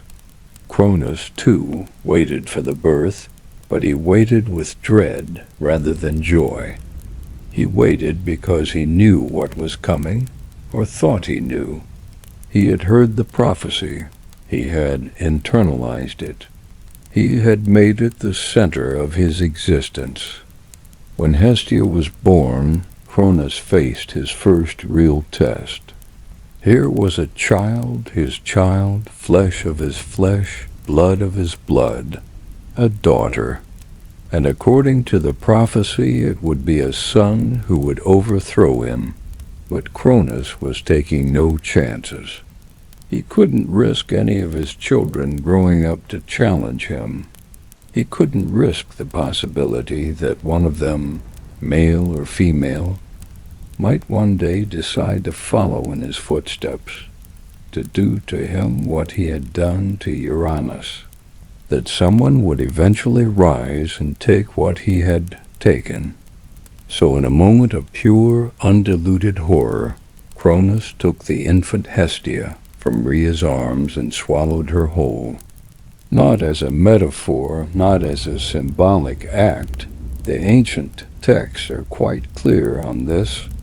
He opened his jaws and consumed his own child, swallowing her as if she were food rather than a person, a being, a soul. The moment stretched out, and when it was over, Hestia was gone. She had entered her father's body and disappeared into the darkness. Contemporary sources from ancient philosophical commentary suggest that later Greek thinkers struggled to explain this act in any rational framework. How could even a god, even a titan, perform such an act? Some suggested that Cronus's jaws had the capacity to hold entire beings without killing them, that there was something almost magical about his ability to consume and contain. Others suggested that this was the ultimate expression of a parent's power over a child, not just the authority to raise them, but the literal ability to absorb them back into the body. But the most important thing to understand is this. Cronus was not doing this out of cruelty for its own sake. He was not a sadist delighting in causing pain. He was doing this out of pure crystalline fear. He genuinely believed that this was the only way to prevent the prophecy from coming true. If his children never grew up, they could never challenge him. If they were contained within him, they could not rise against him. If they existed but did not exist, if they were consumed but not destroyed, then perhaps the prophecy might be thwarted. It didn't work that way, of course, but Cronus didn't know that yet. Rhea gave birth again. This time it was Demeter, goddess of the grain, a being of fertility and abundance. And Cronus, faithful to his terrible logic, swallowed her too. One moment she was in her mother's arms, the next she was gone, consumed by her own father. No cry for help. No intervention from the other gods, because remember, the other Olympian gods didn't exist yet. There was no Zeus to strike down Cronus with a thunderbolt. There was no Athena to weave a clever plan. There was only Rhea, watching her children disappear into the belly of her husband. Then came Rhea, who would one day become queen of Olympus, goddess of marriage and queenship, the one who would spend an eternity punishing her husband's infidelities. But as an infant, she could do nothing to stop her father. She too was swallowed, gone, contained, imprisoned in darkness within the body of the king of the cosmos. Then Hades, who would rule the underworld, would be stern and just and unyielding in his domain. As a baby, he had no power, no authority, and no ability to resist. He too was consumed, swallowed, made to disappear. Then Poseidon, who would one day master the seas, who would carry a trident and command the waters of the world. In infancy, he was helpless. He too went down into the darkness of his father's belly. 5 times Rhea gave birth. 5 times she held her newborn child, felt the warmth of new life, felt the primal joy and terror of motherhood. And 5 times her husband took that child and swallowed it whole. 5 times she watched her babies disappear. 5 times she had to grieve. The ancient text describe Rhea's anguish in terms that are almost unbearable to read. She was a titan, a being of cosmic power, and yet she was utterly helpless. She could not physically stop Cronus. He was stronger than her. He was the king. She could not challenge him directly without risking her own existence. And so she watched, and she endured, and she suffered. The pain of a mother unable to protect her children is perhaps one of the most primal traumas imaginable. And it happened again and again and again. But Rhea was not simply passive in her suffering. She was a titan, and titans do not accept injustice forever. According to the ancient accounts, she began to scheme even as her 5th child was being swallowed. She began to plan. She began to remember. And she began to reach out to Gaia, her mother-in-law, the earth itself, the one force that had already proven willing to orchestrate the overthrow of a cosmic tyrant. What Rhea understood, and what Gaia confirmed, was that this could not continue. Cronus's fear, while understandable, had become monstrous. He was consuming his own children. He was violating not just the laws of the cosmos, but the most fundamental laws of nature itself. A parent should protect their young, not consume them. The cosmic order was becoming inverted, twisted, and corrupted by Cronus's paranoia. Gaia whispered to Rhea that there might be a way. There might be a path forward, but it would require deception, cunning, and the willingness to act against the king himself. It would require a sixth child, one born in secret, one hidden from Cronus's knowledge, one who could grow up without his father knowing that he even existed. And so, as Rhea felt the stirring of a sixth child in her womb, she made a decision that would reshape cosmic history. This child would be different. This child would be protected. This child would be the one to break the cycle of consumption, to free his siblings, to challenge the tyrant who sat on the throne of the cosmos. But first, she had to survive one more pregnancy while knowing that her husband was waiting to swallow this child just as he had swallowed all the others.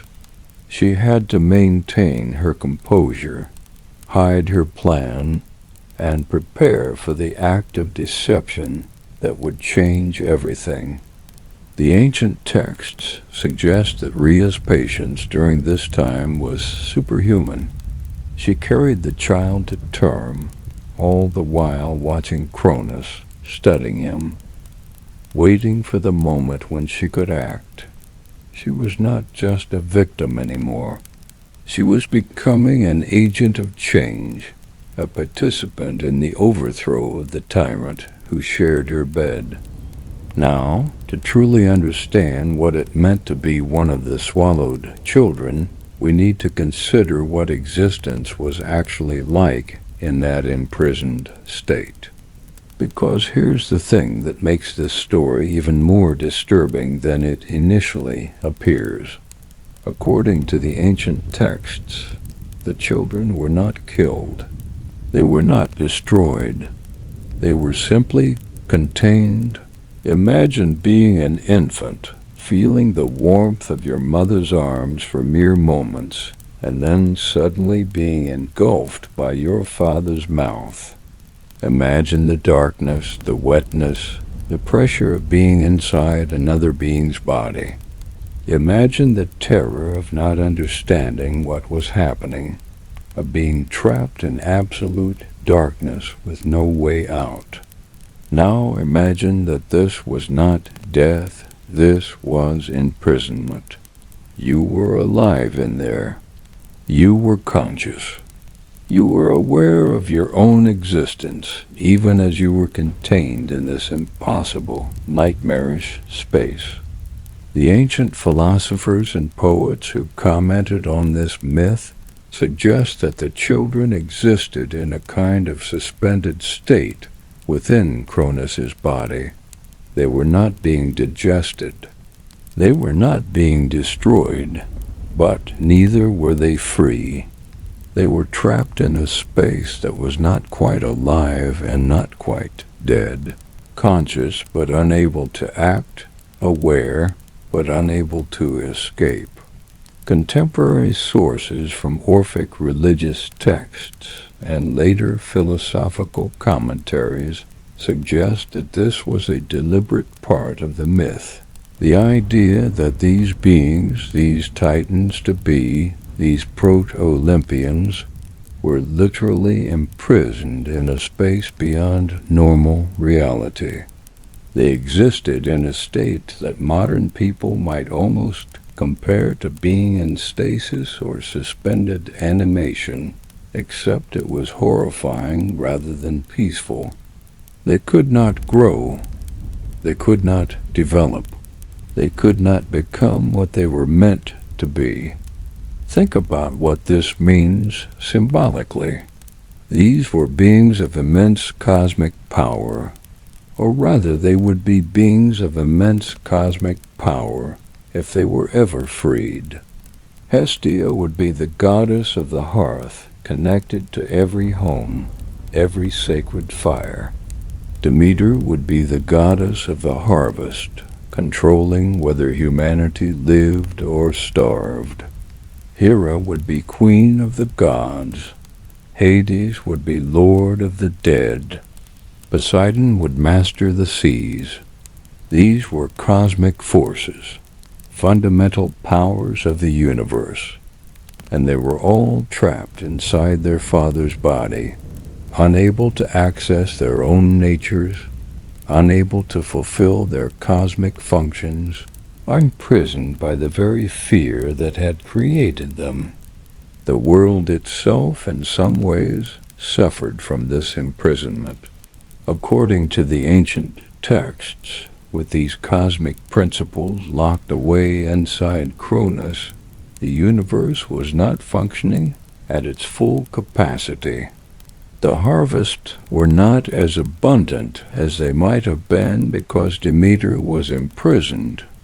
The hearth fires did not burn as brightly because Hestia was contained. Death was not being properly administered because Hades was unavailable.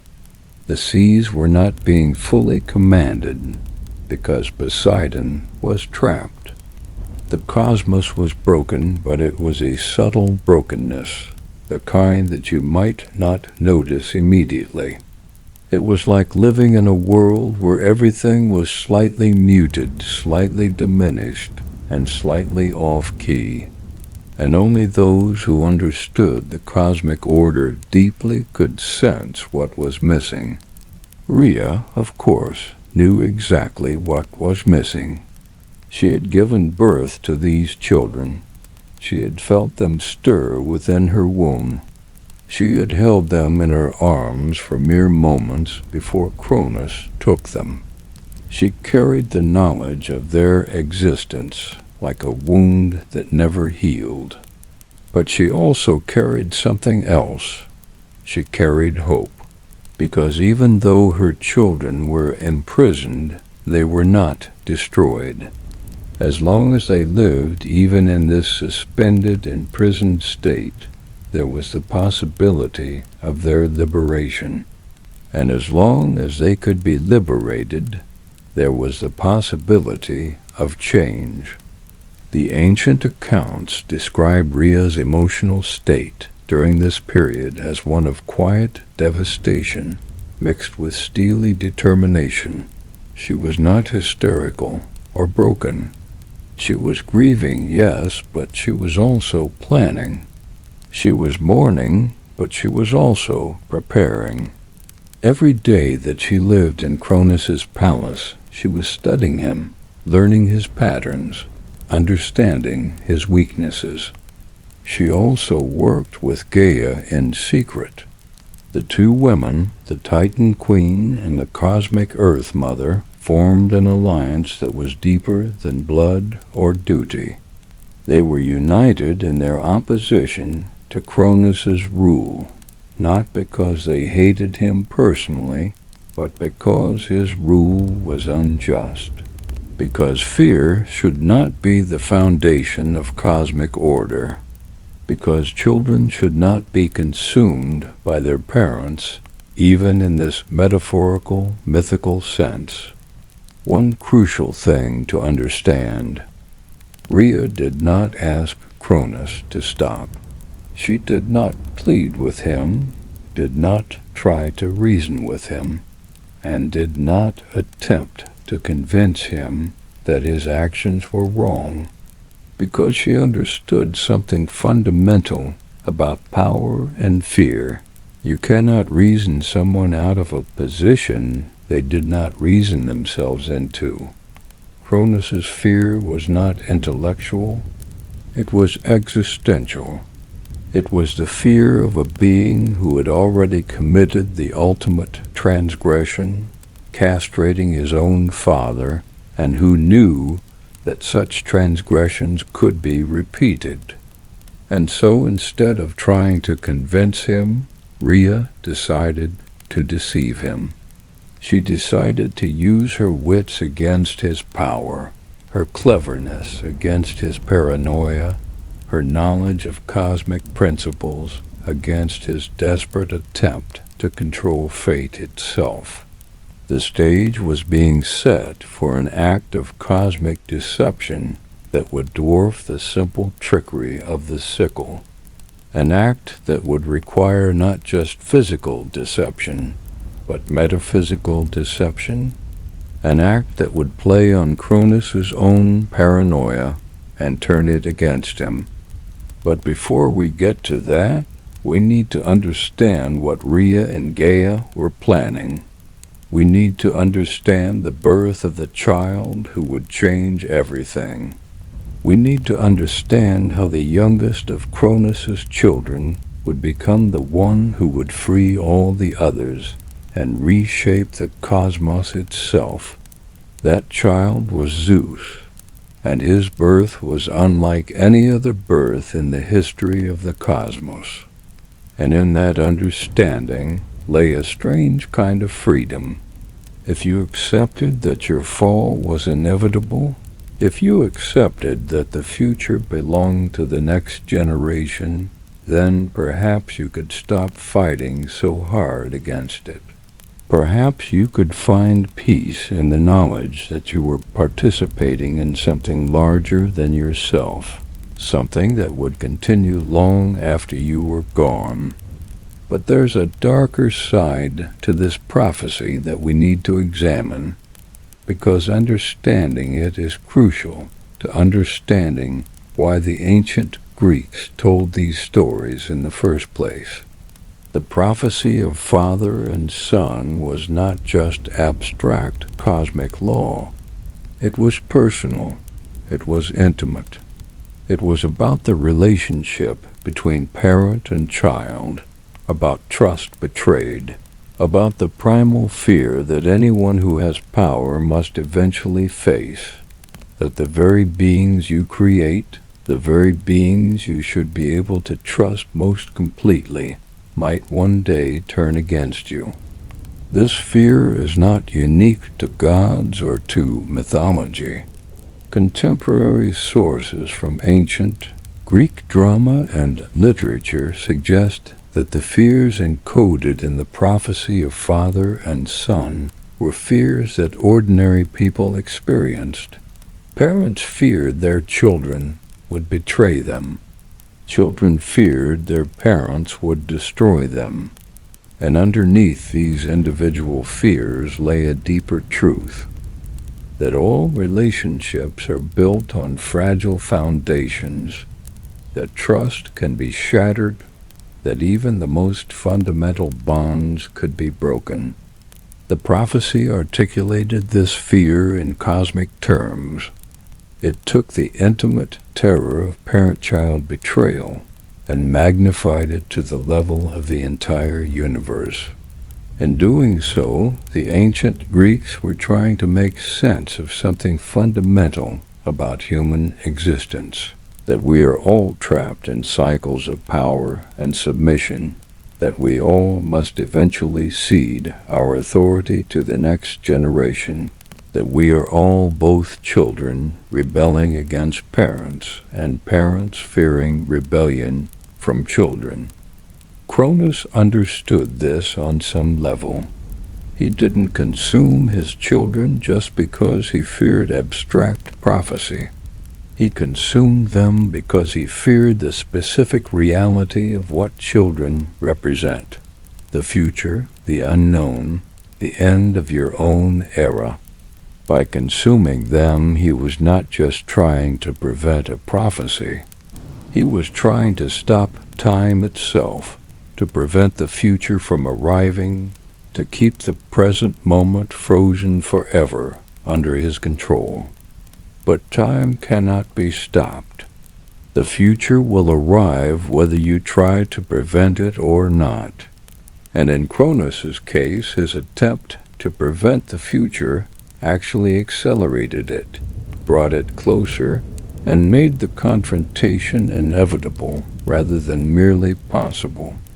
The ancient philosophers who commented on this myth understood it as a statement about the nature of time itself. You cannot live in the past. You cannot prevent the future from arriving. All you can do is exist in the present moment and make choices that seem right to you at the time.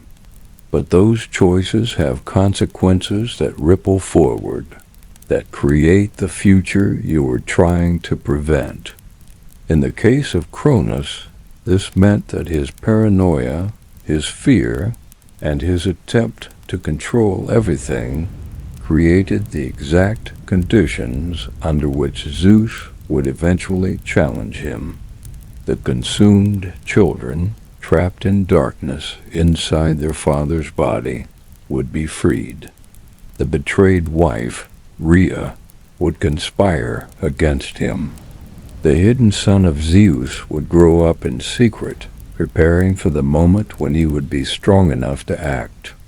All of this flowed directly from Cronus's attempt to prevent the prophecy. The prophecy, in other words, was a kind of cosmic teaching device. It was not just predicting the future. It was showing the mechanism by which the future would arrive. It was demonstrating that certain choices lead to certain outcomes. That fear leads to actions that create the situations you fear, and that the universe has a way of ensuring that what must come to pass will come to pass. And here's what's truly profound about this. The prophecy never specified how Cronus would be overthrown. It only said that he would be overthrown by his son. Cronus had a choice about how that would happen. He could have ruled justly and allowed his children to grow up. Perhaps some of them would have rebelled anyway, driven by the simple fact that all beings eventually seek to advance themselves. Or perhaps they would not have. But instead, Cronus chose paranoia, and in choosing paranoia, he ensured that his children would have every possible reason to rebel, every possible justification for seeing him as a tyrant to be overthrown rather than a father to be honored. Contemporary sources from ancient Stoic philosophy suggest that the Greeks eventually understood this prophecy as revealing a fundamental truth about how the universe worked. The cosmos did not function through simple cause and effect, through linear progression from past to future. Instead, it functioned through something more subtle, through the tendency of all beings to recreate the patterns that had come before them, through the way that fear breeds the very outcomes it seeks to prevent, through the mysterious mechanism by which prophecies fulfill themselves not despite our attempts to prevent them, but because of those attempts. In this understanding, prophecy was not about the future being fixed and immutable. It was about the future being shaped by our responses to knowledge of what it might be.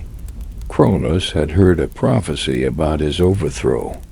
His response to that prophecy, his paranoia, his violence, and his consumption of his own children were what actually ensured that the prophecy would come true. If Cronus had never heard the prophecy, perhaps things would have unfolded differently. But he did hear it. And having heard it, having accepted it as truth, having acted on it through increasingly desperate measures, he had already sealed his fate. The prophecy was not something imposed upon him from outside. It was something that he himself was actively bringing into being through his choices and his actions. And this is where the wisdom of the ancient Greeks truly shines through. They understood that fate was not something you were subjected to, but something you participated in creating. They understood that prophecies were not predictions handed down by omniscient beings, but descriptions of patterns that humans and gods alike were likely to follow if they acted according to their natures. They understood that the way to avoid a terrible fate was not to become paranoid and violent in an attempt to prevent it, but to accept it with grace and dignity, and to live your life in a way that honored the inevitable cycle of rise and fall, of power and submission, of one generation giving way to the next. Cronus never learned this lesson, but his story and the prophecy that haunted him stood as a warning and a teaching for all who came after. The prophecy of father and son was not a curse. It was a call to wisdom, a reminder of mortality, a statement of cosmic law, and those who learned to live with it, to accept it, to move forward despite it, were the ones who eventually thrived. Rhea hiding Zeus in secret. Now we arrive at the moment that would reshape everything. Rhea was pregnant for the 6th time, and this pregnancy was different. This was not just another child who would be consumed.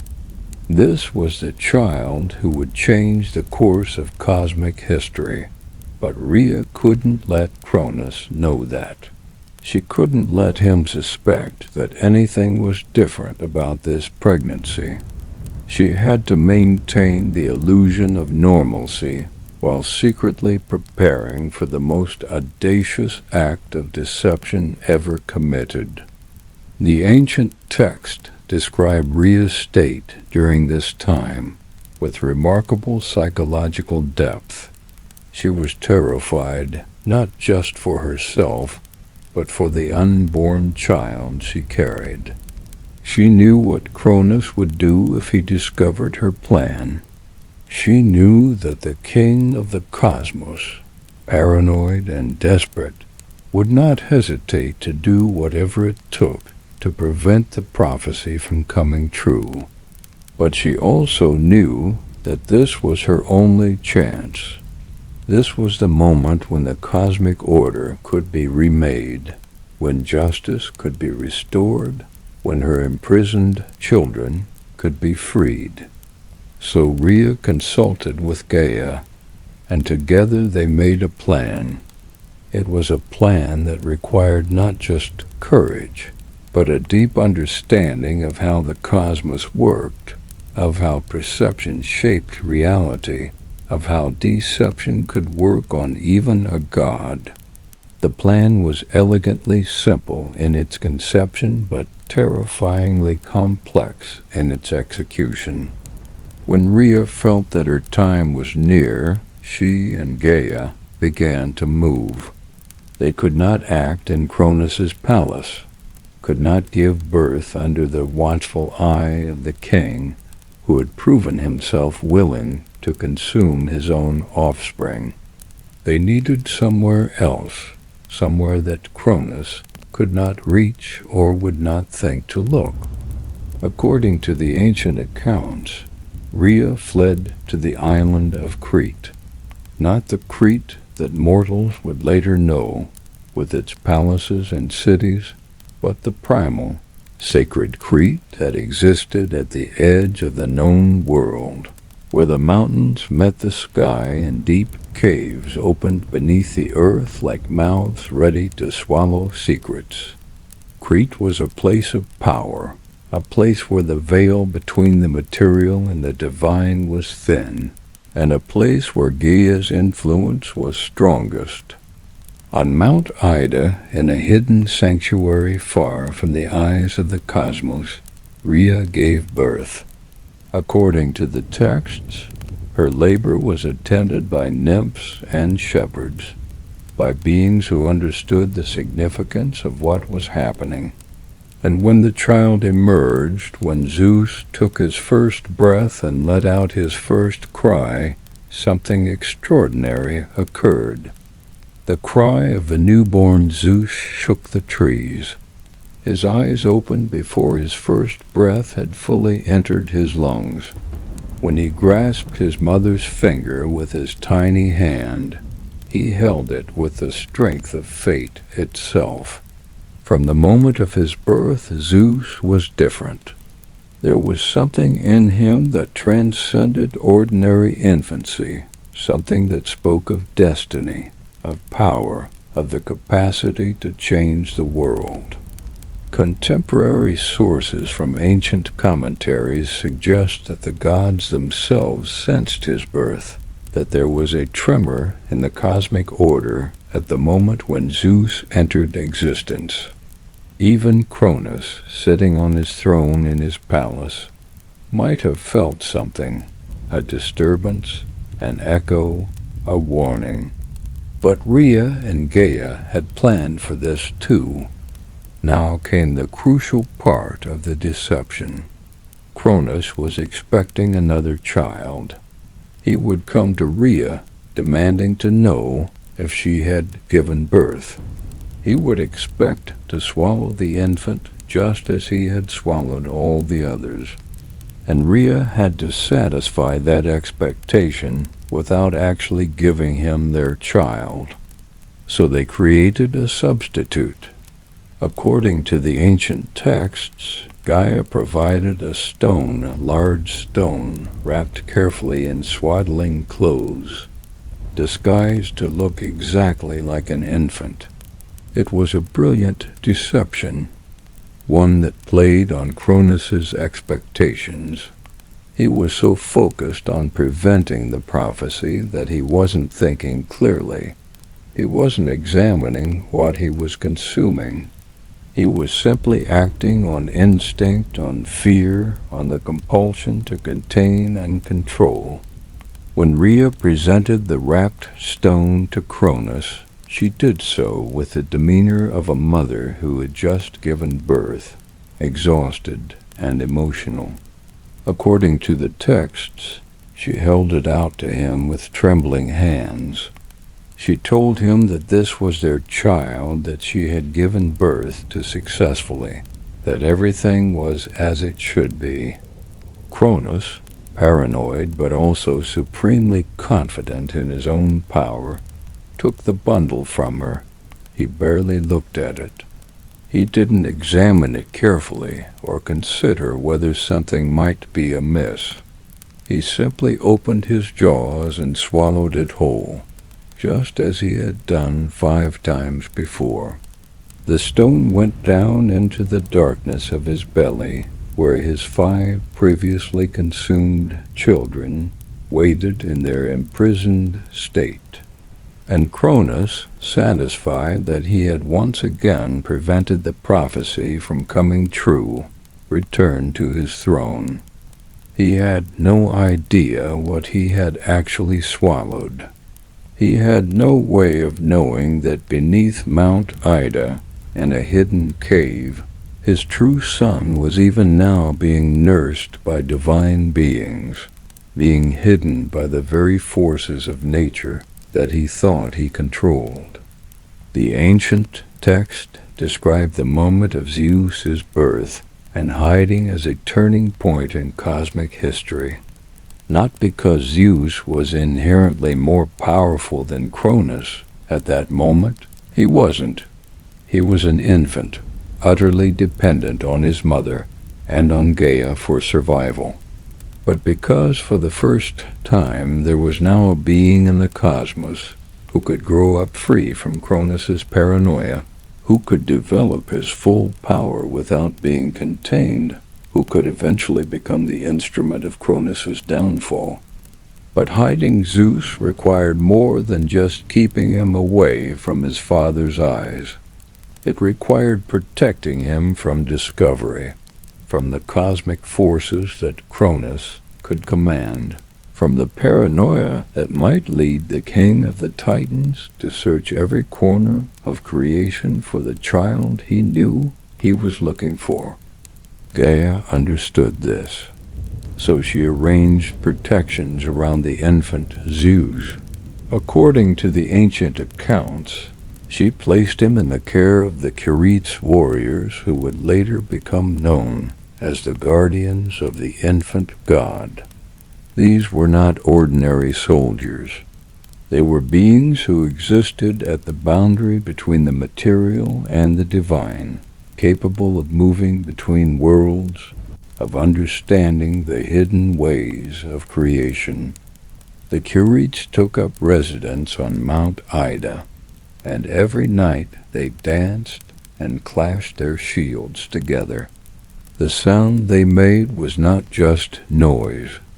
It was a magical barrier, a sonic shield that would drown out the cries of the infant Zeus if he became fretful or hungry. The ancient texts emphasize this detail because it's crucial. Zeus had to be hidden not just physically, but orally, acoustically. Cronus had to remain unaware that the infant even existed. Now the question becomes, how does an infant survive, let alone thrive, in such harsh circumstances? The ancient texts have an answer for this, too, and it's one of the most poetic elements of the entire myth. Zeus was not nursed by an ordinary woman. He was nursed by Amalthea, a magical goat whose milk contained not just sustenance, but divine power itself. According to the accounts, Amalthea was no ordinary creature. Some versions of the myth suggest she was a nymph who took goat form.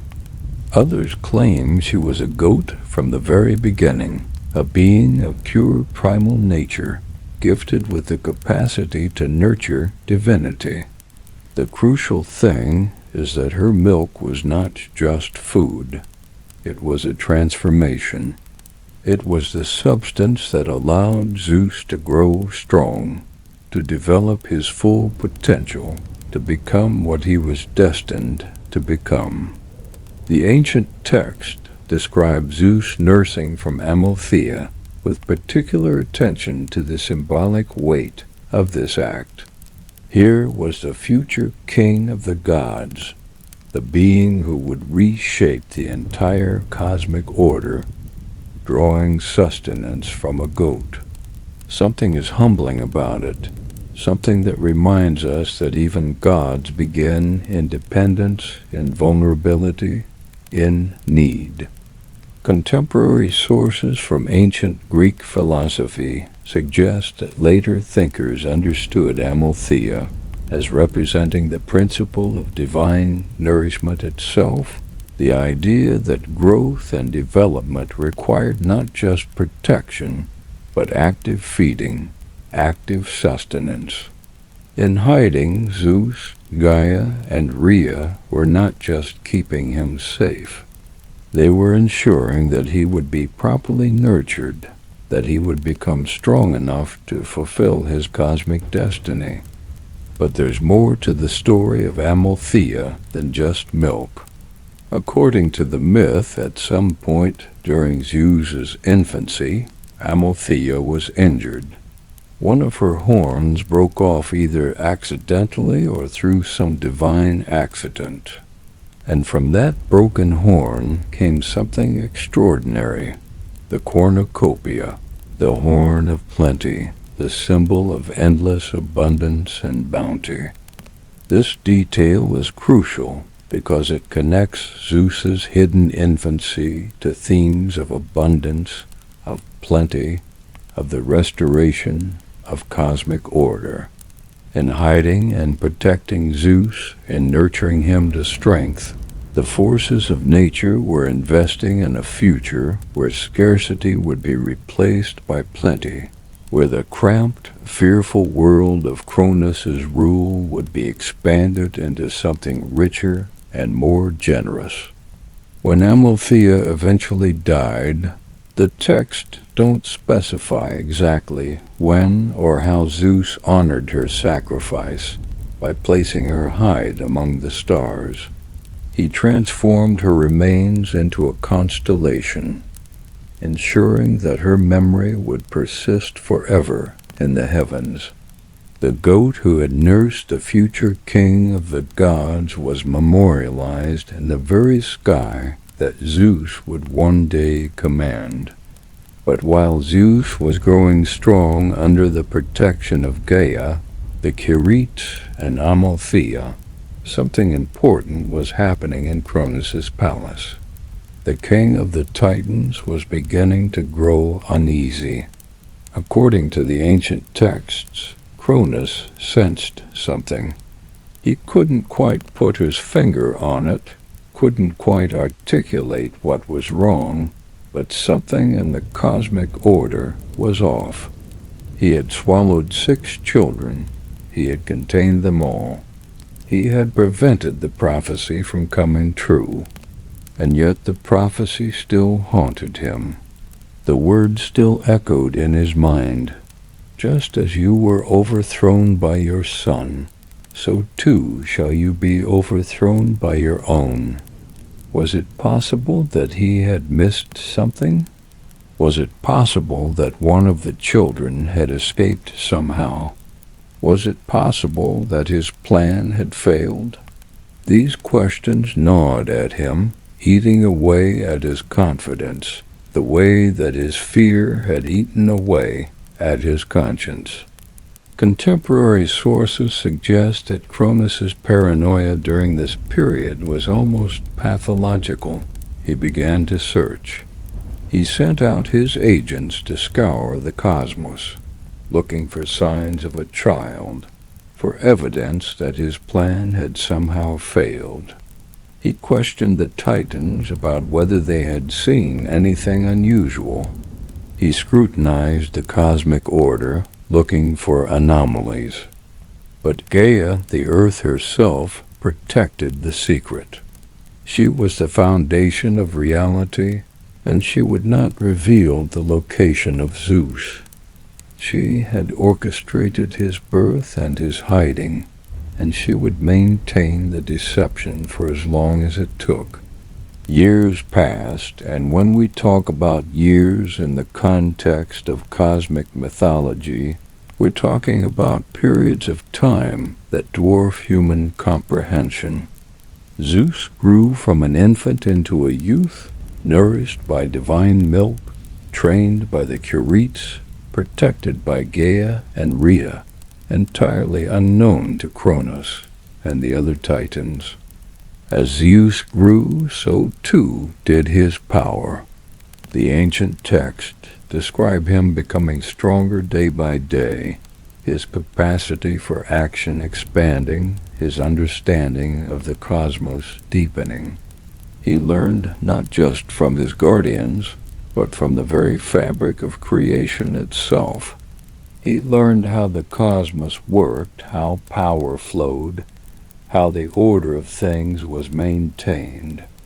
According to some versions of the myth, Rhea would secretly visit her hidden son, bringing him knowledge of his true parentage, teaching him about his siblings imprisoned inside his father's body, and preparing him psychologically for the role he would eventually play. She told him about the prophecy, about the cycle of overthrow that had begun with Uranus and continued with Cronus, about how he would be the one to break that cycle or perhaps to continue it. What's particularly poignant about this part of the myth is the relationship between Rhea and her youngest son. She had been forced to watch her other 5 children be consumed by their father. But with Zeus, she had the chance to actually mother him, to guide him, to prepare him for his destiny. In some ways, Zeus was the child who had what Rhea's other children could never have: time with his mother, preparation and mentorship. But this also meant that Zeus carried a burden that his siblings did not. It was not just a cosmic principle or a force of nature. He was a person, a being with a mother who had sacrificed everything to protect him. who had risked everything to keep him alive. He was a son who had a duty, a destiny that had been encoded into his very existence before he was born. The ancient poets emphasized that Zeus, growing up in hiding, was not carefree or innocent. He was conscious of his purpose. He knew that his existence was an act of defiance against the cosmic order as it currently stood. He knew that when he was ready, he would have to challenge his father. He knew that a confrontation was coming, inevitable as the turning of the seasons. And in the depths of Mount Ida, as the Curetes danced and clashed their shields to hide his presence, as Amalthea's milk gave him strength, as his mother and grandmother prepared him for what was to come, Zeus waited. He grew. He became ready. The stage was being set for the greatest conflict in cosmic history, for the moment when the imprisoned children would be freed, when the old order would be challenged, when the cycle that had begun with Uranus and Cronus would spin toward its next inevitable turn. As you drift to sleep, remember, time changes everything, and yet almost nothing.